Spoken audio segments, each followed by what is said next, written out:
नमस्कार सम्मानीय दर्शकबिंदु এই মুহূর্তে সবচেয়ে বড় খবর 24 ডিসেম্বর প্রাথমিক টেট পরীক্ষা বাতিল।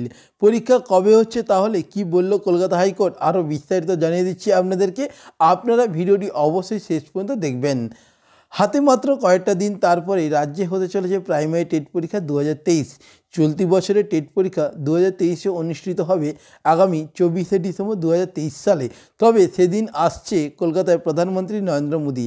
আগামী 24 ডিসেম্বর একদিকে যেমন রয়েছে গীতা পাঠের অনুষ্ঠান, তেমনি অন্যদিকে রয়েছে প্রাইমারি টেট পরীক্ষা 2023। আগামী 24 ডিসেম্বর এই প্রাইমারি টেট পরীক্ষা 2023 পিছিয়ে নেওয়ার জন্য কলকাতা হাইকোর্টে এমনই আর্জি জানালেন দিলীপ ঘোষ। পর্ষদের তরফ থেকে আগেই জানিয়ে দেওয়া হয়েছিল প্রাইমারি টেট পরীক্ষা 2023 হবে 10 ডিসেম্বর। অর্থাৎ আপনারা জানেন এর আগে কিন্তু বিজ্ঞপ্তি দিয়ে পর্ষদের পক্ষ থেকে জানিয়ে দেওয়া হয়েছিল 10 ডিসেম্বর পরীক্ষা হবে, কিন্তু 4 ডিসেম্বর এই প্রাইমারি বোর্ডের তরফ থেকে একটি বিজ্ঞপ্তি প্রকাশ করে সেখানে জানিয়ে দেওয়া হয়েছে যে পরীক্ষা পিছিয়ে দেওয়া হয়েছে, 24 ডিসেম্বর পরীক্ষাটি হবে। বিজ্ঞপ্তিতে এমনই পরীক্ষা শুরু হবে, জানিয়ে দেওয়া হয়েছিল যে 12টা থেকে চলবে এবং 2:30 পর্যন্ত কিন্তু পরীক্ষাটি হবে, এমনটাই কিন্তু বিজ্ঞপ্তিতে জানিয়েছিল পর্ষদ। এছাড়া আপনাদেরকে জানিয়ে রাখছি 24 ডিসেম্বর রাজ্যে প্রধানমন্ত্রী নরেন্দ্র মোদী আসলে সেদিকে পরীক্ষার্থীরা যানজটের সমস্যায় পড়বেন। আর সেই প্রেক্ষিতে আইনজীবী পার্থ ঘোষ কলকাতা হাইকোর্টের প্রধান বিচারপতির দৃষ্টি আকর্ষণ করলেন। কলকাতা হাইকোর্টের মামলা দায়ের করার অনুমতিও দিয়েছে।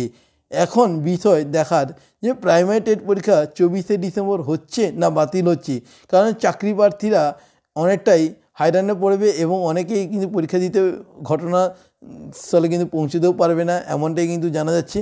যে গত বছর টেট পরীক্ষা শুধুমাত্র বিএড এবং ডিএলএড সহ প্রায় 6 লক্ষ পরীক্ষার্থীরা পরীক্ষায় বসেছিলেন, সেখানে এবার প্রায় 3,10,000 পরীক্ষার্থীরা বসবে এবার প্রাইমারি টেট পরীক্ষায়। হাইকোর্ট এর তরফ থেকে জানিয়ে দেওয়া হয়েছে যে বিএড প্রার্থীরা প্রাইমারি টেট দিতে পারবে না। অর্থাৎ আগে কিন্তু বিএডরাও কিন্তু প্রাইমারি টেট পরীক্ষায় বসতে পারতেন, এবার কিন্তু বিএডরা কিন্তু প্রাইমারি টেট পরীক্ষায় বসতে পারবে না। এনসিটিই এর নিয়ম অনুসারে শুধুমাত্র ডিএলএড এবং ডিএলএড এরাই কিন্তু প্রাইমারি টেট পরীক্ষায় বসতে পারবেন। অর্থাৎ এবারে কিন্তু 3,10,000 পরীক্ষার্থীরা এই টেট পরীক্ষায় বসতে পারবেন। সেখান থেকে কতজন উত্তীর্ণ হন এবং কতজন চাকরি পায় সেটাই দেখার বিষয়। এছাড়াও এদিকে দেখার বিষয় যে টেট পরীক্ষা 24 ডিসেম্বর হয় না হাইকোর্ট কি নির্ধারণ করেন বা কি ডেট ঠিক করে সেটাই দেখার বিষয়।